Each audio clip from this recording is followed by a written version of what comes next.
Ladies and gentlemen, SuckItUpUSA.com presents Suck It Up MMA Live. No excuses, no quit. With your hosts, positioned firmly in front of the control board, and out of the red corner, Tom McManus! Across the desk, and out of the blue corner, Larry the Professor Sheely!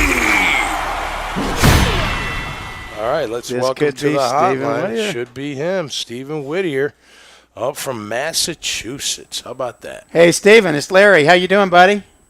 Hey, Larry. How you doing? Doing great, man. Thanks for joining Tom McManus and myself on MMA Live here at the Suck It Up Radio Network. Tell me what's going on in the world of jiu-jitsu, huh? Did you go out to the Worlds this past weekend? Actually, I couldn't make it. I had some teammates that went out there. I was just following the results. Fortunately, I wasn't able to see a lot of the matches yet, but I was getting updates. It sounded pretty crazy. The Absolute sounded pretty nuts, and then with Cobrinha and Rafa Mendes again, it sounded like it's pretty entertaining. So. Right. I tell you what, go to those tournaments, you never know what you're going to end up with. And I think just knowing you and knowing your biography a little bit, you have some good jiu-jitsu guys, and you also train MMA fighters. You seem to, and correct me if I'm wrong here, you seem to come from the keeping it real type jiu-jitsu. You got guys who are good in jiu-jitsu, but also, you use it as a self-defense system too. Is that correct? That's absolutely right. Yeah. Yeah. I really look at jiu-jitsu as an art that encompasses the self-defense, the Vale Tudo MMA, combat sports, and then also, sport jiu-jitsu. And ideally, I like to have everybody have a grounding in all of them, and really the main root delivery system there, I think, will translate across the board. Mm-hmm. But obviously, the deeper you get into any particular one of those avenues, the more the tactical considerations are going to change your game. There's going to be a big difference between what you do in sport jiu-jitsu with, absolutely, inverted guard versus self-defense, obviously. Yeah, you go inverted guard and a guy pops you in the teeth, and your inverted guard's going to become inverted, I guess, sooner rather than later. Exactly. Inverted's not a word. Like, punch the black belt in the face once, he becomes a brown belt, and you punch him again. That's right. You hit him 3 or 4 times, and he doesn't know anything. Keep chopping him down. Yeah, right. And this is Tom McManus. He's actually the director of our operation here. Tom, introduce yourself. Yeah, hey, Stephen, how you doing, man? I went to Boston College. Where's Wareham at? We're down near Cape Cod, actually. Oh, yeah. I started the original Nexus Martial Arts up in the Boston area over in Needham, and then when I moved down to the South Coast area, then we set up shop here full time. So. Nice. What a great part of the country. The Cape is freaking awesome, man. Yeah, no doubt about it, especially this time of year. If you've never been up there, or there in general, I highly recommend that. Larry was telling me, Stephen, one of your niches is the 40 and over market, where you're getting people to learn the art a little bit better, or to begin to learn it. Larry and I were just talking about how over the years our workouts have changed. I mean, I used to play football way back when. I used to run a ton, used to lift a ton of weight. At 42 years of age, it's just not good for my body anymore. I'm into boxing, other forms of conditioning, a little bit of weights. But gosh, what a great way for people to get in shape, to learn the art, to learn self-defense. We always talk about on this show and my morning radio show here in Northeast Florida about self-defense for the ladies, self-defense, for anybody for that matter. But talk about, that 40 and over crowd, and are there challenges to that? What are the positives? What are the maybe negatives compared to maybe going for a younger demographic? Sure. Basically, my motivation, I'm a performance coach, really, so that's going to translate to, all the populations. We start at 3 years old. I've got people almost 70 years old in my program. Wow. But one of the things that I noticed was, the kind of the mindset, the training methods that we have and everything. I noticed that some of the older grapplers in my program were some of the toughest ones. And, so I thought there was something there that we look at solid training methods, you look at the whole room getting better, not just pointing at my couple of studs that win tournaments or something like that. That's mostly what I'm interested in. Is like I'm not trying to like weed out the weak. I'm trying to build them up, right? So if I get a whole room full of people all getting better, including the people who kind of come in that maybe don't have the same physical capacity or things like that, or can't walk and chew gum, coordination-wise aren't natural athletes, then that makes me feel like we're doing something right. So I figured there was a way for me to talk to the people who have the experience of, like, they can't be a mat rat, like just live on the mat 24/7 like you can when you're in your late teens, early 20s, mid-20s even. They may have had some physical issues, may have ratcheted up some wear and tear over the years. They have families, more responsibilities with work oftentimes. So all these considerations that are going to affect your experience when you go in there and you've got some of the young guys trying to take your head off. And that happens to you? Trying to feel like, man, is this what I should be doing? Or even more dangerous, what I talk about, is now you've got, say, a young jiu-jitsu instructor who has a certain type of game. One of the things I go into a lot is, like, one of the worst things you can do in most cases is try and copy someone else's game. Yeah. So for instance, like if I had like someone with a body type like Apamendi's, fantastic, top level jiu-jitsu guy, but if I took a lot of people with totally different body types, mindset, personalities, like how they think and things like that, and they're also now older and they try and copy that game, I'm going to be screwing them, really, So you got to think about approaching it from a different way that's going to be beneficial.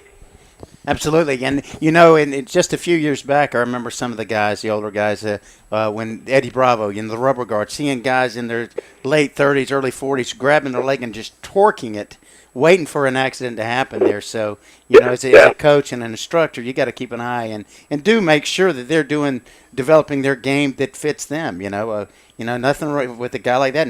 Nothing wrong with the closed guard, just good fundamental jiu-jitsu. And like you, I'm from the old school. My first training was with Horian Gracie and Hoyce out at the academy in Torrance, and I kind of have always followed that. Now, what really excites me about your program, Stephen, is every one of the videos you send out, and I highly recommend if you're listening or when you listen to this to get on, and you can give us the information later, Stephen, but get on his mailing list, and he sends you information that is so good for your game from various positions, and basically it's taken jiu-jitsu, which is technical, and broken it down to the fact of where you do what he's showing you to do in certain situations. It makes your life a lot easier. There's no sense as you get older, why try to reinvent the wheel? He's kind of leaving it out there for us, and I guarantee you, Stephen, every time I see your video come out, I watch it and I learn something. So hats off to you, brother, for taking time to do that. Really appreciate that. It's helping a lot of us. Yeah, absolutely, and so good. I love the what you said about the older. They're tough. It reminds me of that. What's that saying? The two bulls on top of the hill. Yeah. Right? You got the young one. Let's run down there and screw one of them. And the older one's like, nah, we're gonna walk down and screw them all, man. Yeah, exactly. I tell you, I guess with any kind of sport, you equate it to the craftiness. Playing in the NFL, you always had those young guys that were extremely gifted. I mean, they just came in athletic, could jump over, jump to the moon, run like crazy. Then you'd have that guy that was playing 12 years or 8 years or whatever, and he might have lost a half a step or a tiny bit of strength, but he's so crafty and tough and mentally and physically and emotionally ready that he beats the guy, that's across from him. And the young guy's like, wait a minute, I just came from a place where I could just use my strength, my speed, and nobody could touch me. And I come in here, and, man, I'm going against guys that are grown men. It's like my father told me, Steve, before I left for training camp, my very first year, which I didn't make the New Orleans Saints, but he said to me, he's like, now you're going against men, so shut your mouth, because these men, this is their livelihood. Yep. And I love that about any sport for that matter.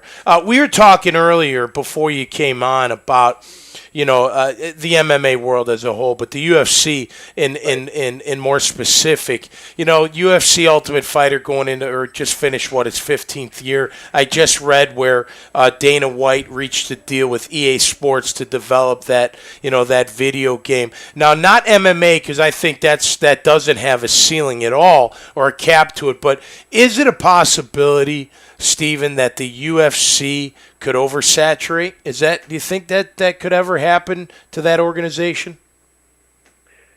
That's interesting. They seem to be making good decisions so far. So, I like it's hard to speculate. Mm-hmm. I think what they're really trying to do is be on the forefront of, they're basically trying to is MMA, and certainly they're the most notable one that kind of rose up.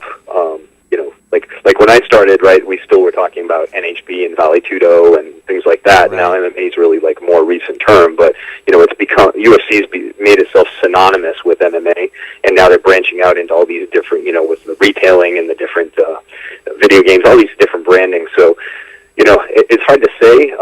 I'd like to see a little more diversity out there, but so far, as a corporation, I can't really fault them. They're doing what they need to do. I guess we have to kind of keep an eye on it and see if that saturation will occur. Yeah, I mean, you wouldn't think it would, you know what I mean? And maybe it doesn't. I hope it doesn't. You never want to show it too much where people are like, here we've seen this. We see the same thing. But obviously every match is different, and every fighter is different. Let me ask you this, Stephen. Looking at your videos online here, and you're all over YouTube, what's your favorite thing to teach? What's your favorite move to teach? Whether it's the guard pass or the leg staple guard pass, which I have no idea what that is. But I'm going to check that out and find out just in case Larry puts one on me if I get out of line. I have a chance. But what's your favorite thing to teach, regardless of age of your student? Posture. So that's really what we start with. So and that's kind of the point of the series. Occasionally, I get somebody that will come on. It's funny. Like I've been very fortunate. The series has exceeded my expectations. I've got literally thousands of people from all over the world that write in all the time and they're following it, things like that. So and I've had nice compliments from a lot of black belts and things from all over the world too that are appreciative or said that's interesting, or they'll share something back with me. But a lot of them are using it like kind of to change their own perspective about teaching their students. So the thing is, occasionally I'll still get somebody with a derogatory comment or write into me and be like, man, stop writing, just show me a new technique. And I'll just respond respectfully, I think you missed the point here. The whole point of this is you can go on YouTube all day long or sign up for one of the online, courses and stuff, and you can see plenty of techniques. The point that I'm trying to establish here is a game plan that you're going to construct for yourself out of solid fundamentals. And by that I don't mean basic techniques, but even more importantly, the real foundation there is going to be your posture, like your timing and your posture that works and that translates every single aspect of the game. So had you asked me that years ago, I would have said, I'm into guard passing right now. I'm into triangle or something like that. But now it's really about this mindset of what is my proper posture? Whether somebody's talking about grappling or striking, I look at everything as a matter of superior position related to your opponent at any given time. Mm-hmm. And high levels, a lot of times it's just there's physical attributes and things when somebody's training like a professional, but really it comes down to superior mechanical structure of your body at any given moment and the timing of your execution. And once you have that, you can adapt the game, and any technique you see will filter into that. Does this work for me, yes or no? And you work it. Right. And that's I'm right with you on that one, Steve. In my school, I teach the guys just all about levers. Everywhere. If you talk about posture, I picture first time I ever learned posture, again, Horion Gracie, from the guard. And literally, I wasn't even limber enough to have good posture at that point, but they hammered that home so much, and that was back in the mid-'90s. But yeah, talking about all the levers in the body, all the angles, all the how to use your levers properly, and like you say, the body mechanics. That's everything in jiu-jitsu if you think about it. I mean, if you're using it properly, you're going to be, and you get into this a lot in the 40 and over, is you're going to use your energy efficiently, and that's where. Go ahead. I'm sorry. Oh no, I was just agreeing with you. Yeah, I think kind of talking about the same thing. Right. So, for instance, like with the methodology, that I use, like a lot of my friends, like SBG, use and things like that. Like it makes it a little bit different sometimes from what I see commonly. This is no like slam against somebody's technical expertise or something, but I think what makes like what we do like pretty productive is say doing mount escapes or holding mount, for instance. Like we're going to go in there and we're going to briefly go over some, like, for instance, like your escaping posture, make sure everybody in the room has it. And then if you're working mount escapes, before we even start going into the escapes and teach 2, 3, 4, 5 escapes or something like that, and then everybody go roll, we're going to drill live with progressive resistance, just holding that posture while your partner on top is trying to break it down, trying to make you vulnerable. Absolutely. And what happens is that, rather than having this learning curve spread out over the course of so many days or, so many weeks or months or whatever, usually within a couple days of doing that, all of a sudden everybody becomes very hard to just get position on, get a high mount, take their arm out of position so that you can submit them or whatever. Like all of a sudden their posture gets really cemented, and now you show the escapes, boom, all of a sudden their escape percentage goes up way higher. Yeah, so I wish I learned that way from day one, but no kidding, man. like a process of like trying to figure this out. Exactly. Stephen Whittier is our guest here on MMA Live on the Suck It Up Radio Network at suckitupusa.com. Stephen is the founder and chief instructor of Nexus Martial Arts and Fitness in Wareham, Massachusetts, and great to have him on board. All right, so Stephen, how do you juggle your training top UFC, other big time fighters, Elite XC, Jungle Fight, etc., and then you're also training young kids and you're training the 40 and over. Gosh, it just seems like you got to wear a bunch of hats. You're training with this top level athlete, and then you might have a novice or someone that's an intermediate at age 40, and obviously you have to handle that a little bit different. How do you, as the owner and as the instructor, how do you balance that all out? Yeah, it's always a challenge, to be honest. Sometimes your focus is on one thing, and then you realize, oh man, I got to get my eyes back over here. But really, all the time, it's effective time blocking. And some days I'm more of a winner than others on that. But again, like you guys probably talked. I know Larry knows very well, like Lloyd Irvin and stuff like that. He's a great example of a guy that is remarkable with his ability to spin multiple plates at once, and I'm always kind of impressed in trying to emulate that. But clearly it's doable. It's just a matter of kind of making sure you can make appointments with yourself every day and try and keep them. Yeah, absolutely. How about recovery time? What do you teach the older crowd? I know you try to be smarter, with your movements.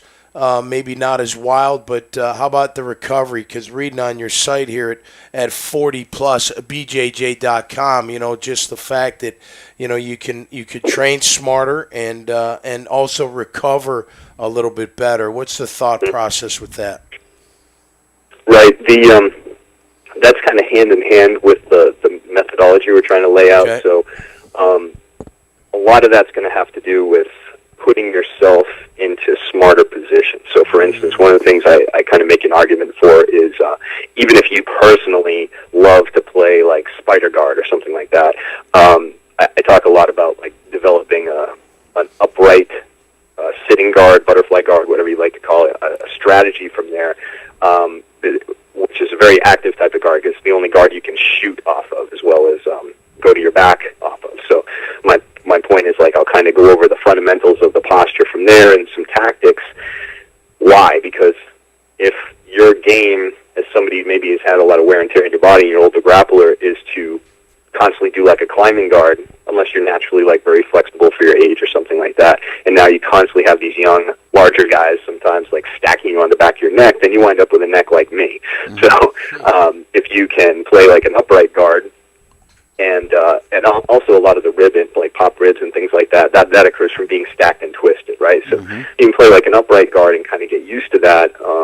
Then you always have the option of getting the grips you want and going to your back already in the transition to an attack on your terms, or you can still go there if somebody forces you onto your back, but at least you have some more options and you're less wear and tear in your body. So, for instance, I still like triangles and arm bars and things, but I do a lot more of like arm drags and guillotines nowadays. Right. And, it helps me to recover. It helps for me to, play a little bit smarter. And then in general, I think it goes case-by-case basis. You have to look at the volume of people's lives and their goals, how much training time they can commit to, and what their fitness level is at a given time. And so that's going to change a little bit. If somebody becomes more fit and they have more time to train, they need a little bit less recovery time sometimes. Right. You talk about, the various forms for the body types. I actually hurt my back about 5 years ago. Could not, my closed guard was non-existent. My open guard was not well. I just got to where for like months, I just went to half guard. And, kind of out of force because, I didn't want to torque my back anymore. And I was able to, really develop a pretty good half-guard game out of necessity. So sometimes, and that was one of those things, was it age? Probably. But also having something else to go to that is less stressful sure helped me a lot. Now, let's shift gears a little bit, Stephen. BJJ in MMA. Back when Hoist was fighting, no one really knew what it was, and who's this little guy, arm barring and putting these people to sleep. Then it's evolved, and just using Frank Mir fighting Junior Dos Santos last week, you had pretty much a guy you felt if he could get to the ground, he had a pretty good chance of winning. Couldn't get the guy to the ground.